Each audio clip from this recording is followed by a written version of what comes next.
আজ আফগানিস্তানের বিপক্ষে চমক দিয়ে একাদশ সাজাতে পারে টাইগাররা। একাদশে ফিরতে পারেন নাসুম আহমেদ, তাসকিন আহমেদ ও সাইফ হাসান। তবে সেই ক্ষেত্রে বাদ পড়বেন কারা? একাদশ বদল কি সত্যি গুরুত্বপূর্ণ আফগানদের বিপক্ষে, নাকি আগের একাদশে নতুন ছক কষবে বাংলাদেশ? প্রশ্নের উত্তর খোঁজার চেষ্টা প্রতিবেদন। ওপেনিং এ ইমন তামিম খেলবেন, তা অনেকটাই নিশ্চিত। আর ওয়ান ডাউনে খেলবেন লিটন দাসী।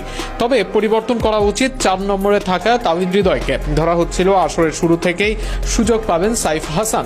তবে সেই সুযোগ না হলেও এই ম্যাচে আর এই ভুল করতে চাইবে না ম্যানেজমেন্ট।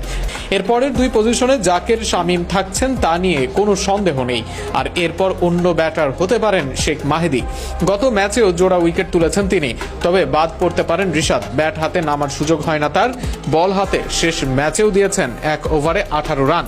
তাই তাকে বসিয়ে সর্বশেষ খেলা ম্যাচে ম্যাচ সেরা নাসুম হবেন যোগ্য রিপ্লেসমেন্ট। 9 নম্বরে তানজিম সাকিব টিকে গেলেও 10 নম্বরে আবারও সুযোগ হারাতে